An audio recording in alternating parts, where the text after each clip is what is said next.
नमस्कार साथियों, मैं दिनेश चौधरी और आप सभी का आपके अपने YouTube चैनल शेखावटी एकेडमी पर हार्दिक अभिनंदन करता हूं, स्वागत करता हूं। दोस्तों, अपन राजस्थान का स्थिति विस्तार पढ़ रहे थे और राजस्थान के स्थिति विस्तार का मैंने एक वीडियो डाल दिया गया है। अगर किसी भी स्टूडेंट ने अगर पहला वीडियो नहीं देखा है तो सबसे पहले पहला वीडियो देखे, उसके बाद में ये वीडियो देखे, क्योंकि ये आपस में जुड़े हुए टॉपिक है और तभी आपको समझ में आएगा जब पिछला आप ध्यान से देखोगे। ठीक है, इसके बाद में मैं आपसे अनुरोध करता हूं कि वीडियो को अंत तक देखें, साथ में अपनी नोटबुक लेके बैठे, जिससे कि आप लगातार नोट्स बनाते रहें। क्योंकि मैं प्रत्येक टॉपिक एक जैसे अपन क्लासरूम में पढ़ाते हैं उसी प्रकार से मैं आपको पढ़ाऊंगा और जो भी दिक्कत आती है आपके वो कमेंट बॉक्स में जरूर बताएं और मैं कोशिश करूंगा कि जल्दी से जल्दी अपन लाइव स्टार्ट करें, क्योंकि अब लगभग सेटअप अपना बैठ गया है। लाइव स्टार्ट करने में 1-2 दिन में लाइव स्टार्ट कर दूंगा।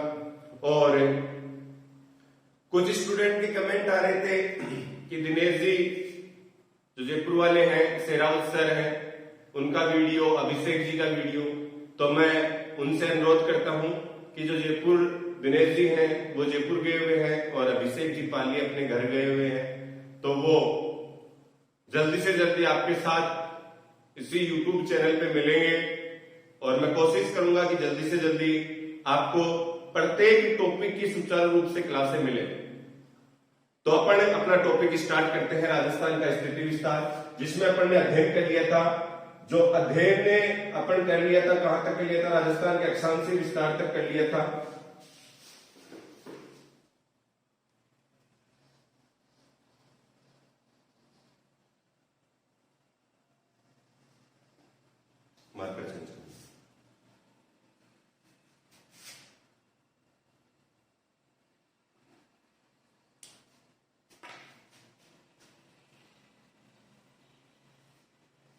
मैंने राजस्थान की लंबाई और चौड़ाई के संदर्भ में मैंने बात कर ली थी। इसके बाद में अपन बात करते हैं आगे की कि राजस्थान का अक्षांशीय विस्तार के संदर्भ में चल रहा था टॉपिक, मैंने बता दिया था राजस्थान का अक्षांशीय विस्तार। दोस्तों, राजस्थान का अक्षांशीय विस्तार 23 डिग्री 3 मिनट उत्तरी अक्षांश से प्रारंभ होता है और 30 डिग्री 12 मिनट उत्तरी अक्षांश तक विस्तृत है। उत्तरी अक्षांश तक विस्तृत है।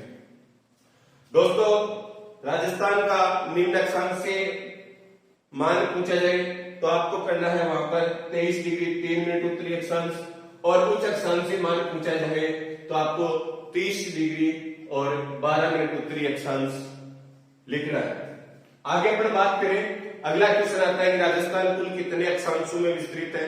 तो राजस्थान कुल अक्षांश, अगर किसी भी स्थलखंड का कुल अक्षांशों का ज्ञात करना हो तो सबसे पहले आपको करना है उच्च अक्षांशीय मान माइनस निम्न अक्षांशीय मान। तो उच्च अक्षांशीय मान कितना बेटा? 30 डिग्री और 12 मिनट, और निम्न कितना है? 23 डिग्री और 3 मिनट। तो इनमें से अपन माइनस कर देंगे तो यहां पर 9 मिनट और यहां पर कितने? 7 डिग्री। यानी कि जो राजस्थान है ये कुल कितने अक्षांशों में विस्तृत है? तो राजस्थान कुल 7 डिग्री और 9 मिनट अक्षांशों में विस्तृत है। कि राजस्थान कुल कितने अक्षांशों में विस्तृत है? 7 डिग्री और 9 मिनट अक्षांशों में विस्तृत है। आगे अपन बात करें कि अगला जो टॉपिक आता है वो कर्क रेखा से आता है। कर्क रेखा, बेटा कर्क रेखा है, ये उत्तरी गोलार्ध से 23 डिग्री 30 मिनट उत्तरी अक्षांश से होकर गुजरती है। कंपटीशन में क्वेश्चन आता है कि भारत के लगभग मध्य से होकर गुजरने वाली रेखा कौन सी है? तो कर्क रेखा होती है। कितने राज्यों से होकर गुजरती है? तो याद रखना 8 राज्यों से होकर गुजरती है और उन 8 राज्यों में से राजस्थान भी शामिल है। यानी कि राजस्थान से भी कौन सी रेखा गुजरती है? कर्क रेखा गुजरती है। तो बेटा आगे बात करें कर्क रेखा के संदर्भ में, तो कर्क रेखा राजस्थान के दक्षिणी भाग से होकर गुजरती है।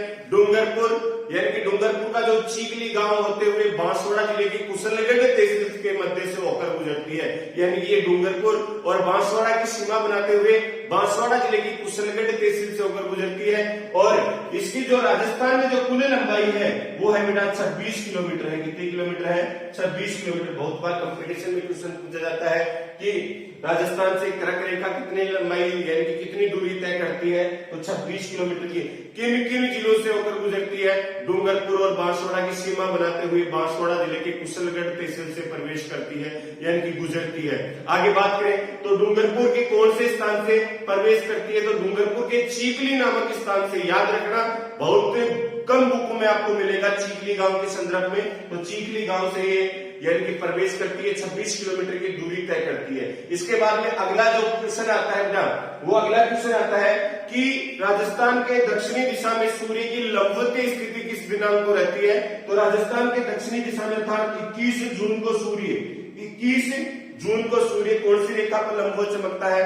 कर्क रेखा पर लंबवत चमकता है। कौन सी रेखा पर? कर्क रेखा पर लंबवत चमकता है। और कर्क रेखा पर लंबवत चमकने के कारण यानी कि सूर्य की दक्षिणी दिशा में जो सूर्य लंबवत रहता है तो 21 जून को रहता है। और 21 जून भारत का सबसे बड़ा दिन, सबसे गर्म दिन व सबसे छोटी रात होती है, क्योंकि इस दिनांक को सूर्य की स्थिति क्या रहती है बेटा? लंबवत रहती है। सूर्य की स्थिति कैसी रहती है? लंबवत रहती है। इसके बाद में अपन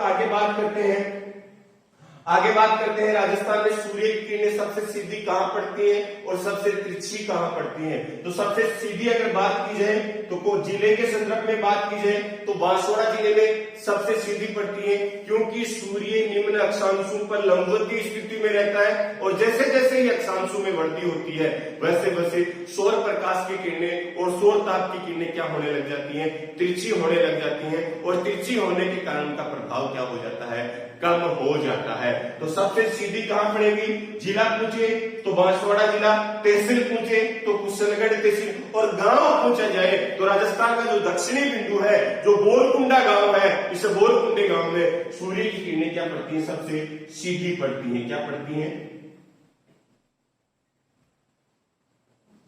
सीधी पड़ती है। आगे बात की जाए लंबवत पड़ती है। आगे बात की जाए सबसे तिरछी कहां पड़ती है? तो दोस्तों याद रखना, हमेशा सूर्य की किरणें उच्च अक्षांशों पर तिरछी पड़ती है। तो राजस्थान का सबसे उच्च अक्षांशीय मान अगर देखा जाए तो 30 डिग्री 12 मिनट है। और 30 डिग्री 12 मिनट कहां का है? अगर जिला पूछा जाए तो श्री गंगानगर, अगर तहसील पूछी जाए तो गंगानगर, और अगर गांव पूछा जाए, स्थान बिंदु के संदर्भ में बात की जाए तो क्या आएगा? कोणा गांव आएगा। कौन आएगा?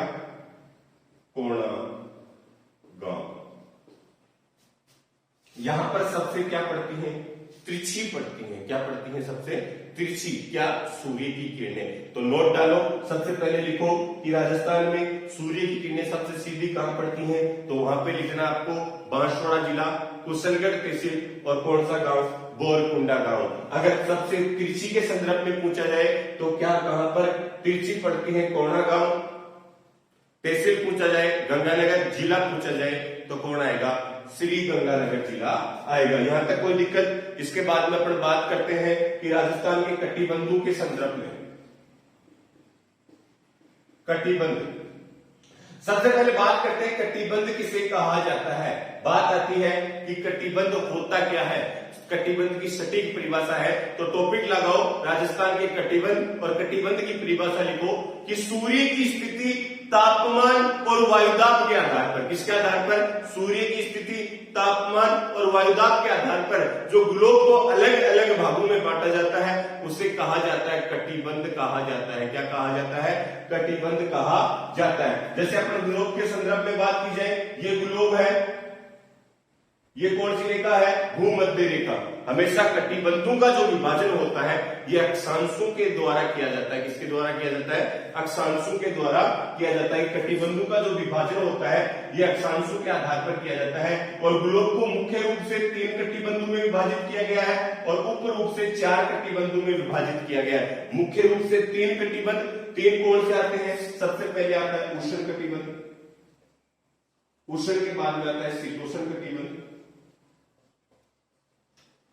और तीसरा आता है शीत कटिबंध। लेकिन एक चौथा उपरूपीय कटिबंध होता है जो उष्ण कटिबंध और शीतोष्ण कटिबंध के मध्य पाया जाता है। उत्तरी गोलार्ध में कर्क रेखा के निकटवर्ती क्षेत्र और दक्षिणी गोलार्ध में मकर रेखा के निकटवर्ती क्षेत्रों में पाया जाता है, जिसे कहा जाता है दोस्तों उपोष्ण कटिबंध।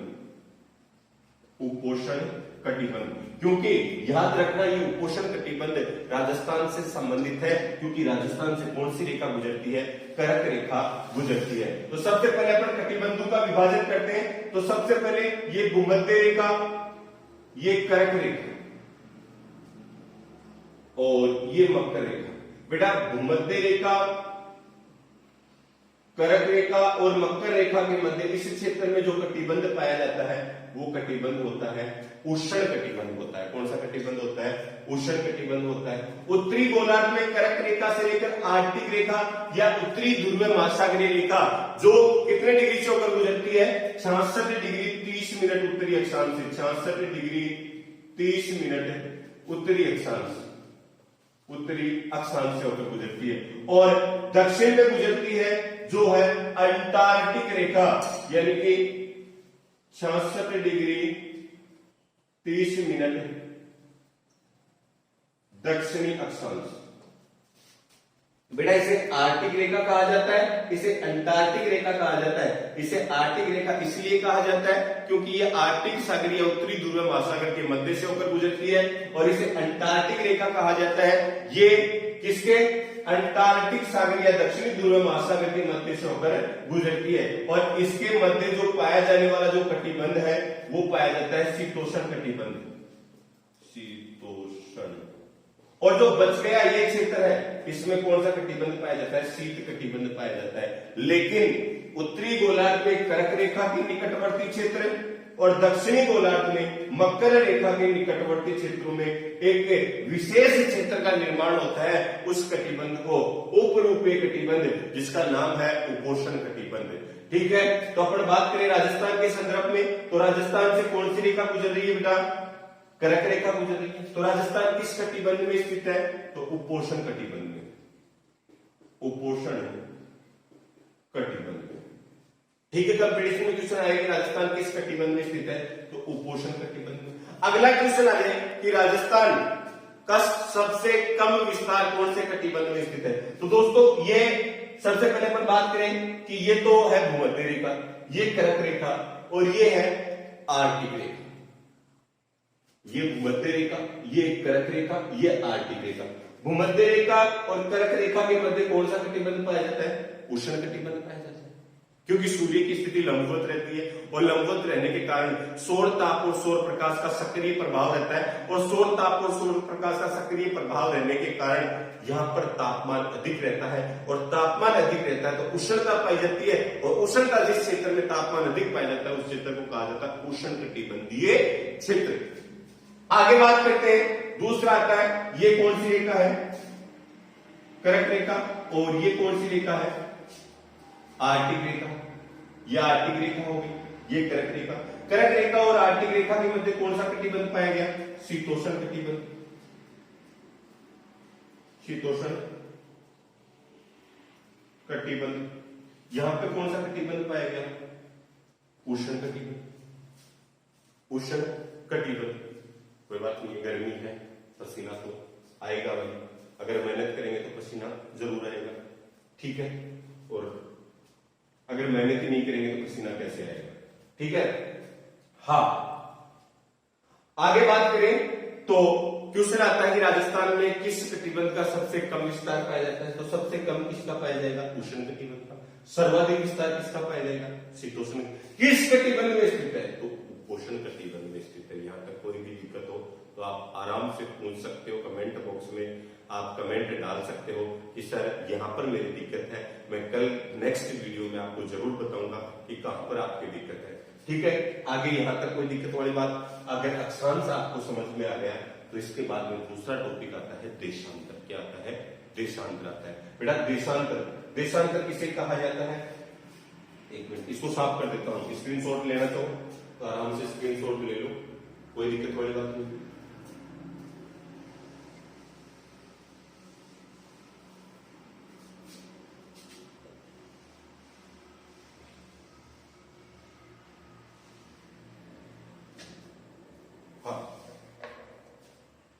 देशांतर का विस्तार अगर देखते हैं तो जैसे ये ग्लोब है, देशांतरों में ये मुख्य रेखा होती है जिसे ग्रीनविच रेखा के नाम से जाना जाता है।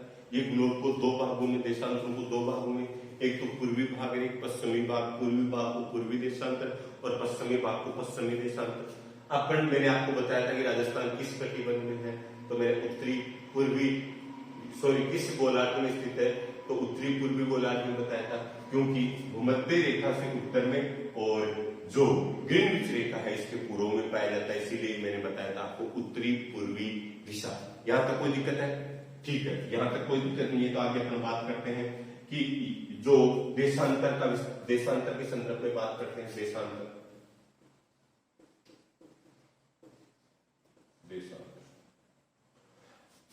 राजस्थान का देशांतरी विस्तार 69 डिग्री 30 मिनट पूर्वी देशांतर से लेकर 78 डिग्री 17 मिनट पूर्वी देशांतर तक विस्तृत है। दोस्तों मैंने यहां पर ये बिंदु पश्चिमी है, ये बिंदु पूर्वी है, फिर भी मैंने ये पूर्वी देशांतर लिखा है, यहां पर भी पूर्वी देशांतर लिखा है। और लैब असिस्टेंट के एग्जाम में क्वेश्चन पूछा गया था और लगभग 80% स्टूडेंटों का गलत हुआ था, क्योंकि स्टूडेंटों को इतना ही मालूम रहता है, इतना ही वो याद रखते हैं कि 69 डिग्री 30 मिनट से लेकर 78 डिग्री 17 मिनट। आगे क्या है इसके बारे में ज्ञान नहीं रहता है। तो आपको याद रखना है कि अपन ग्रीनविच रेखा से पूर्व में है और ग्रीनविच रेखा के पूर्व में पाए जाने वाले देशांतर, चाहे स्थलखंड का पूर्वी बिंदु हो चाहे स्थलखंड का पश्चिमी बिंदु हो, उसका देशांतरी मान किसमें ज्ञात किया जाता है? पूर्वी देशांतर में ही ज्ञात किया जाता है। तो कितने डिग्री से? 69 डिग्री 30 मिनट पूर्वी देशांतर से लेकर 78 डिग्री 17 मिनट पूर्वी देशांतर तक विस्तृत है। कोई दिक्कत वाली बात यहां तक अगर नहीं आई तो आप आराम से, अगर कोई भी दिक्कत होती है कि स्पीड की दिक्कत होती है कि सर स्पीड कम करो या ज्यादा करो, तो मैं आराम से स्पीड बढ़ा भी सकता हूँ, कम भी कर सकता हूँ, कोई दिक्कत वाली बात नहीं है। समझ में आना चाहिए। कहावत है कि बाबू आणु चाहिए, चाहे छान फाड़ रहा है चाहे गेले गेला है। और सबसे अनुरोध यो है कि प्रेजेंट टाइम में कोरोना वैश्विक महामारी चल रही है, एक माइन सब डरा रहे और वैक्सीन लगाओ। वह छोरा वह जो बाबू भैया क्या करे ना फोन मारा कि सोना बाबू जब तक आप इंजेक्शन नहीं लगाओगे, जब तक तुम इंजेक्शन नहीं लगाओगे जब दिन मैं भी बोल रहा हूँ, तो आ चीज भूल जाओ। सोना बाबुआ का चक्कर के मायने फिर मारे जाओगा। वैक्सीन सबने लगानी है बेटा, वो ठीक है, वैक्सीन सबने लगानी है। और कुछ स्टूडेंट टेंशन में आ रहे हैं कि हमारी एग्जाम स्थगित हो गई। बेटा था कि तो एग्जाम है, आका 30 का सवाल स्थगित होगा है, ताकि तो एग्जाम है, आका 30 का मुंडा धो रहा क्या के माने कूलर मिले वो है, दाईजाम कूलर मिले वो, दहेज में कूलर मिलेगा भाई। और अनुरोध है कि पुराने त्या कूलर ने ठीक करवा लियो, 12 महीना सो जाओ, ठीक है। और बेड की आस मत कर जो 12 महीना ले तो माची हमारे काम का डो, ठीक है। कई दिन से मुंडो धो रहा कि वजह ब्याह का मन बैठा हो है, बैठ को नहीं माचा वाला काम निकलो आपको है। एग्जाम रद्द को नहीं यार, ब्याह रद्द होगा, आका 30 को बड़ो साओ हो है, मगे दिनेश जी मुंडो धो रहा क्या, कोई नहीं हो के बात है, कोई टेंशन वाली बात को नहीं, ठीक है। बिल्कुल ध्यान से पढ़ो, बढ़िया, कोई दिक्कत वाली बात को नहीं। और सोना बाबू का चक्कर का मैंने हांडता मुझे रोज नहीं किटे न किटे कोरोना की चपेट में आ गया, तो सोना बाबू तो मिले ली नहीं मिले ली, लेकिन फिर राम का प्यारा हो जाओगा। यमुराज घूम रहा है हर जगह, ठीक है ना। हाँ, आगे अपन बात करते हैं, देशांतर के संदर्भ में बढ़ रहे थे।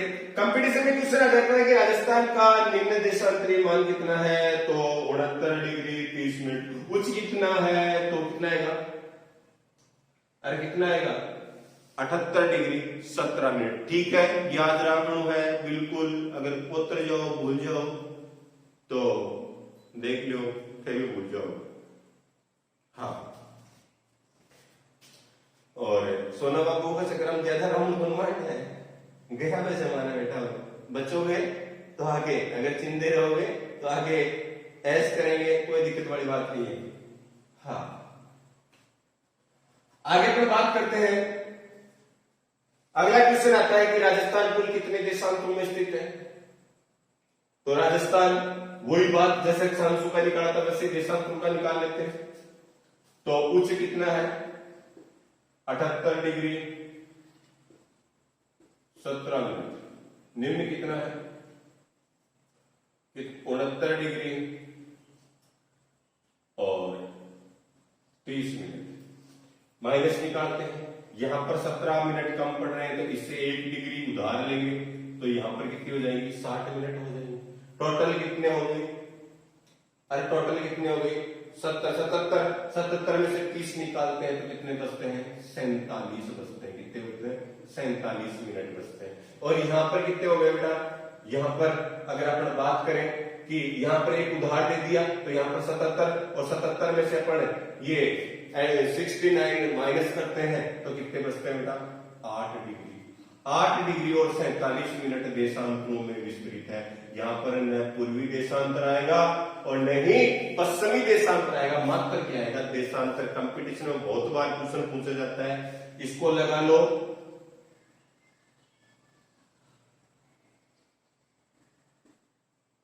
MTR, मुझे तो रट लो, ठीक है। कितने में है 8 डिग्री और 47 मिनट देशांतरों में विस्तृत है। कोई दिक्कत वाली बात, आगे बात करते हैं। आगे आता है कि राजस्थान में सबसे पहले सूर्य उदय कहां होता है, सबसे पहले अस्त कहां होता है। बहुत बार कंपटीशन में क्वेश्चन पूछा गया सबसे पहले उदय कहां होता है, सबसे पहले अस्त कहां होता है, ठीक है। तो सबसे पहले उदय होता है वो होता है पूर्व में, और पूर्व में है धौलपुर, और सबसे बाद में उदय होता है तो जैसलमेर।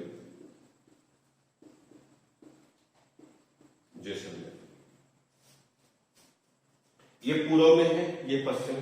सबसे पहले उदय कहां होगा धौलपुर में, सबसे पहले अस्त भी कहां होगा धौलपुर में, सबसे बाद में उदय कहां होगा जैसलमेर में, सबसे बाद में अस्त कहां होगा और वो अस्त होगा जैसलमेर। क्योंकि याद करने का अगर समझ में नहीं आया तो बहुत से स्टूडेंट, ये कंपटीशन में क्वेश्चन आता है, बहुत से स्टूडेंट है वो क्या हो जाते हैं इससे कंफ्यूज हो जाते हैं कि उदय तो पूर्व में होता है अस्त पश्चिम में होता है।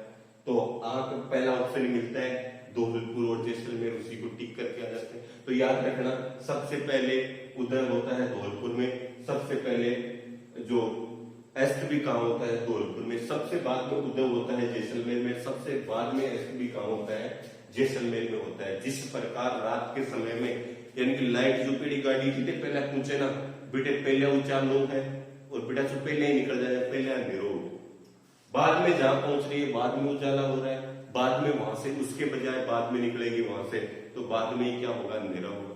तो सबसे पहले उदय धौलपुर में, सबसे पहले अस्त भी धौलपुर में, सबसे बाद में उदय जैसलमेर में, सबसे बाद में अस्त भी कहां होता है जैसलमेर में होता है। इसके बाद में अपन बात करते हैं दोस्तों कि पूर्व से पश्चिम के मध्य समय अंतराल कितना है। याद रखना दोस्तों एक देशांतर को पार करने में, एक देशांतर को पार करने में सूर्य को 4 मिनट का समय लगता है। टोटल कितने हैं 8 डिग्री और 47 मिनट।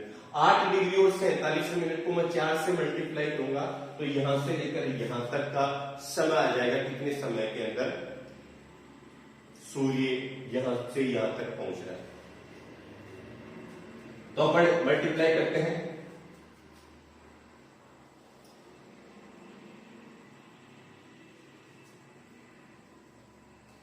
एक मिनट में यहां से साफ कर देता हूं इसको।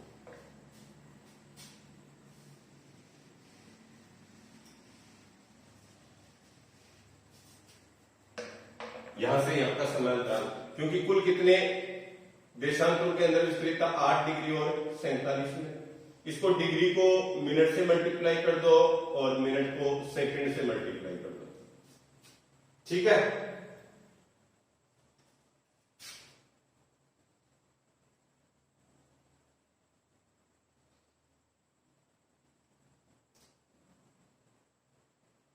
अपन बात करते हैं इसको यानी कि मल्टीप्लाई करते हैं तो आता है 7 चौक 28 4 चौक 16 और 2 18, 188 क्या आती है बेटा, सेकंड आती है। 188 को अपन मिनट में कवर करते हैं, 6 3 18 यानी कि 3 मिनट और 8 सेकंड, 8 सेकंड। और इसको अपन मल्टीप्लाई करते हैं, 8 चौक 32, 32 में 3 जोड़ते हैं 35, तो कितना हो गया बेटा 35 मिनट और कितनी सेकंड, 8 सेकंड। यानी कि सूर्य को पूर्व से पश्चिम के मध्य, यानी कि पूर्व में सूर्य उदय होने के 35 मिनट और 8 सेकंड बाद में पश्चिम में सूर्य उदय होता है, और यहाँ पर सूर्य अस्त होने के 35 मिनट और 8 सेकंड पहले यहाँ पर सूर्य क्या होता है, अस्त होता है, लगभग पहुंचा जाता है। तो क्या आएगा 36 मिनट लगभग, यानी कि राजस्थान के पूर्वी बिंदु और पश्चिमी बिंदु के मध्य सूर्य उदय व अस्त में कितना अंतराल है, तो कितना है बेटा, कितना है 35 मिनट 8 सेकंड, लगभग 36 मिनट। ठीक है, यह आपका राजस्थान का स्थिति विस्तार कंप्लीट होता है। मैंने एक छोटी सी चीज भूल गया था, मैं पहले आपको बताई नहीं, कोई बात नहीं, आप बता देता हूं कि राजस्थान है, इसका कुल क्षेत्रफल है कितना है, 3,42,200 और 39 वर्ग किलोमीटर है। कितना है 3,42,239 वर्ग किलोमीटर है। ये भारत के कुल क्षेत्रफल का 10.41% भाग है। ये चीज नहीं बताई थी, मैंने भूल गया था, मैं कोई दिक्कत वाली बात नहीं है, यहाँ पे लिख लेना। कुल क्षेत्रफल का 10.41% भाग है और क्षेत्रफल की दृष्टि से प्रथम स्थान है। कब आया था बेटा, ये आया था 1 नवंबर 2000 को, जब मध्य प्रदेश से छत्तीसगढ़ राज्य अलग होने के पश्चात। ठीक है, आपको वीडियो कैसा लगा कमेंट में जरूर बताओगे। वीडियो अगर पसंद आया तो लाइक करोगे, शेयर करोगे, सब्सक्राइब करोगे, और अरे आग लगा दो आपको यार, हद तो हाँ, आप सब कुछ कर सकते, ज्यादा से ज्यादा आप शेयर करोगे तो हमारा मनोबल बढ़ेगा, क्योंकि बच्चों को पढ़ने की रुचि है, तो हम भी अच्छे से अच्छे वीडियो बनाकर आपके सामने प्रस्तुत करेंगे, जिसमें आपका भी भला होगा और हमारा भी मनोबल बना रहेगा। जय हिंद, जय भारत। सब्सक्राइब जरूर करना, बेल आइकन को जरूर दबाना, और वो सौगंध निकलवानी है या कलवाड़ी में काम चल जाएगा। ठीक है, जय हिंद।